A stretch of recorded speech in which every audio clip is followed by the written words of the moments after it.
जरूर आके जाता हूँ। इस विद्यालय का मैं पूर्व छात्र रहा हूँ और बात जो शिक्षा की चल रही है, बजरंग जी सर के पास मैंने अध्ययन किया है। मैं प्रणाम करता हूँ उनको दिल से और मैं उनको भगवान का रूप मानता हूँ। मेरी भावनाएं उनसे ऐसी जुड़ी है कि उनकी जो पढ़ाने की शैली है वो हमेशा नियमित आते हैं। आप गांव के सब लोग भी देखते हो उनकी पढ़ाने की शैली, वो अपनी क्लास कभी भी, चाहे सर्दी हो, चाहे गर्मी हो, चाहे तूफान हो, कुछ भी हो, वो अपनी क्लास मिस नहीं करते कभी। उनको जो अपना टाइम है, पीरियड है, वो हमेशा समय पर पीरियड लेते हैं, चाहे कैसी भी परिस्थितियां क्यों नहीं रहे हो। पिछले 2 सालों से कोरोना महामारी ने हम सभी को जब छोड़ के रख दिया था, ये भी एक शिक्षा का स्तर गिरने का बहुत बड़ा कारण रहा है। हमारे गांव में नहीं बल्कि पूरे हिंदुस्तान में नहीं, पूरे विश्व में ये हमें बहुत बड़ा एक चिंता का विषय है। कुछ कमियां, कुछ कमजोरी आई है, जिनको हम सब मिलकर, हम सब गांव के लोग, अभिभावक, जो बच्चों के माता पिता है, उनका भी दायित्व शिक्षकों से 1000 गुना ज्यादा बढ़ता है। जितना शिक्षकों का दायित्व है उससे 1000 गुना उनका भी दायित्व है कि वो भी अपने बच्चों पर पैनी नजर रखें और इस बच्चों के अंदर ऐसा जुनून पैदा कर दें कि इस दुनिया में कोई भी ऐसा काम नहीं है जो अपन नहीं कर सकते।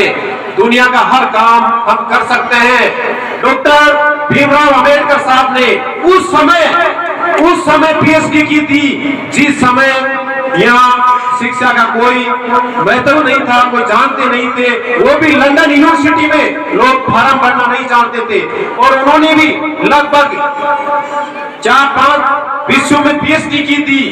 तो कितनी उस समय वो दलित समाज से आते थे, स्कूल में साथ में बैठने का भी प्रावधान नहीं था, हमारा देश गुलाम था। उसी समय उन्होंने शिक्षा ग्रहण की। डॉक्टर कलाम साहब, डॉक्टर एपीजे अब्दुल कलाम, उनकी भी क्या मजबूरियां रही हुई, वो भी गरीब परिवार से थे, लेकिन उनके अंदर जुनून और जोश था। जो चीजें कलाम साहब ने बनाई, आज भी हिंदुस्तान में किसी ने नहीं बनाई। मैं नमन करता हूँ हमारे देश के पूर्व राष्ट्रपति और भारत के मिसाइल मैन, महान वैज्ञानिक डॉक्टर एपीजे अब्दुल कलाम को, और मैं नमन करता हूँ इस हिंदुस्तान के महान क्रांतिकारियों को जिन्होंने अपना प्राणों की आहुति दे दी थी। लाखों क्रांति की वीर, सुभाष चंद्र बोस, भगत सिंह, चंद्रशेखर आजाद, ऐसे हजारों लाखों ऐसे क्रांतिकारी वीर थे जिन्होंने अपनी इस मातृभूमि के लिए, इस देश को आजाद कराने के लिए, हमें शिक्षा का अधिकार कराने के लिए अपने प्राणों की आहुति दे दी थी। आप लोगों को समय देना है और अच्छी शिक्षा ग्रहण करना है और इस देश के लिए, इस गांव के लिए आपको कुछ करना है। आप अपने आप के अंदर एक जज्बा पैदा करो। मेरी माँ अनपढ़ थी, वो कुछ नहीं जानती थी, लेकिन मैं जिस दिन स्कूल नहीं जाता था उस दिन वो रोने लग जाती थी। उसके दिमाग में एक भी चीज बैठ गई थी कि अगर मेरा बच्चा स्कूल जाएगा तो कुछ न कुछ सीखेगा।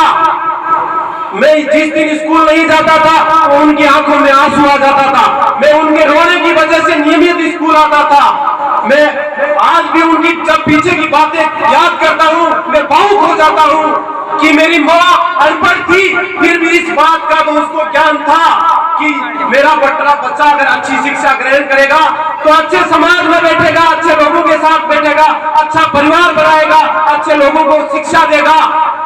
तो अनपढ़ भी जो माँ बाप है वो भी ऐसे मत सोचे कि मैं अनपढ़ हूँ। आप अनपढ़ हो, लेकिन आपकी उम्र भी आपको बहुत कुछ सिखा देती है। अनुभव इस दुनिया की सबसे बड़ी चीज होती है। डिग्री कोई मायना नहीं रखती, अनुभव मायना रखता है। आपका अनुभव आप अपने बच्चों के साथ साझा करें। और कैप्टन साहब ने जो एक बात बताई थी कि आज बच्चे नशा की तरफ जा रहे हैं, मैं भी इस चीज से बहुत बड़ा चिंतित हूँ और मुझे बहुत थोड़ा अलग महसूस हो रहा, फील हो रहा है कि हमारे गांव में नशे की तरफ बच्चे जा रहे हैं। ये एक बहुत बड़ा चिंता का विषय है। छोटे छोटे बच्चे, मैं नाम नहीं लेना चाहता, रात को मैं 10 बजे कहीं से आया था तो मेरी गाड़ी भी यहाँ 5-6 बच्चों ने रुकवाई थी। उन बच्चों को मिलेंगे तो मैं प्यार से समझाऊंगा, एक बार मौका मिलेगा तो। उन बच्चों के मैंने नाम भी लिखे हैं, उनके माता पिताओं से भी मिलूंगा। उन बच्चों से भी निवेदन करता हूँ ऐसा काम नहीं करें। आप अपनी मेहनत करें, आप अपना करियर किसी क्षेत्र में बना सकते हैं। ये कोई जरूरी नहीं है सरकारी नौकरी लगना। बॉर्डर पर जाकर भी देश सेवा नहीं की जा सकती। आप देश सेवा किसी भी क्षेत्र में कर सकते हो। आप अगर कहीं लाइट का बल्ब जल रहा है, उसको आप बंद करके देश, बिजली बचाकर भी देश सेवा कर सकते हो। पंखा चल रहा है, आप उसको समय पर बंद करके बिजली बचाकर भी देश सेवा कर सकते हो। पानी बचाकर भी देश सेवा कर सकते हो। आप अपना कैरियर खेल कूद में भी बढ़ा सकते हो, स्पोर्ट्स में भी बढ़ा सकते हो, आप संगीत में बढ़ा सकते हो, आप विज्ञान के क्षेत्र में बढ़ा सकते हो, आप अपना कैरियर किसी क्षेत्र में बढ़ा सकते हो। लेकिन जो भी लक्ष्य चुना आपने, उस लक्ष्य पे दिल और जान से जज्बा पैदा करके कठिन से कठिन लक्ष्य चुनो। असंभव इस दुनिया में कुछ नहीं है। मैं ज्यादा समय नहीं लूंगा। आप सभी लोगों का दिल से आभार व्यक्त करता हूं। और बच्चियां जो मेरी छोटी बहनें बैठी है, आप लोगों को मैं ये आज मेरी तरफ से एक शपथ देता हूं कि आप पीछे किसी भी काम में पीछे नहीं रहे। आप आगे बढ़कर कड़ी मेहनत करके अपना कठिन लक्ष्य चुने और अच्छी से अच्छी शिक्षा ग्रहण करें। चाहे आपको घर वाले रोके, लेकिन आप शिक्षा से कभी पीछे मत उठे। माँ बाप रोके, मैं मानता हूँ माँ बाप रोकते हैं। 12वीं तक पढ़ानी घनी भाई पढ़ार कहीं कराऊ है। आज हमारी देश की राष्ट्रपति दूसरी बार महिला बनी है। वो महिला इससे पहले भी पहली राष्ट्रपति थी प्रतिभा देवी सिंह जी पाटिल, वो भी महिला थी। हमारी देश की प्रधानमंत्री भी महिला थी। तो महिला भी किसी भी काम में पीछे नहीं है। अभी जो गेम चल रहे हैं, इन्होंने मेडल भी महिला ला रही है। तो बच्चियां भी किसी भी काम में पीछे नहीं है।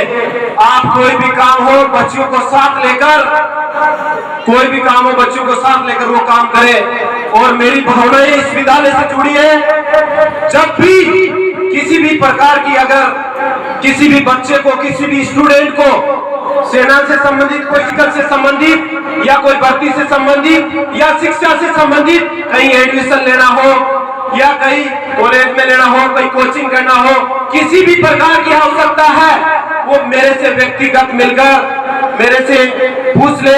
मैं उनकी जितनी भी मेरी किसी भी प्रकार की मदद होगी, मैं हमेशा करने के लिए तैयार हूँ। हालांकि मेरे भी घर की आर्थिक स्थिति इतनी अच्छी नहीं है, फिर भी मेरे अंदर जुनून है और वो जज्बा है कि अगर मेरे गांव के लिए कुछ भी अगर देना पड़े तो मैं तैयार रहूंगा, पीछे नहीं हटूंगा। हम जब हमारी ट्रेनिंग होती है तो हम कसम खाते हैं कि चाहे जान भी कुर्बान क्यों नहीं करनी पड़े, कि हम कदम पीछे नहीं रखेंगे। इसी के साथ मैं डॉक्टर साहब की, कलाम साहब की कुछ पंक्तियां हैं कि सपने वो नहीं होते जो सोने के बाद आते हैं, सपने वो नहीं होते जो सोने के बाद आते हैं, सपने तो वो होते हैं जो सोने नहीं देते। कि अगर सूरज की तरह चमकना है, कि अगर सूरज की तरह चमकना है तो सूरज की तरह तपना पड़ता है। कि सच्चाई छुपती नहीं बनावट के हंसूलों में, सच्चाई छुपती नहीं बनावट के हंसूलों में, खुशबू आती नहीं कागज के फूलों में। बारिश आ गई, लेकिन बारिश और तूफान, आंधी, हम किसी से घबराने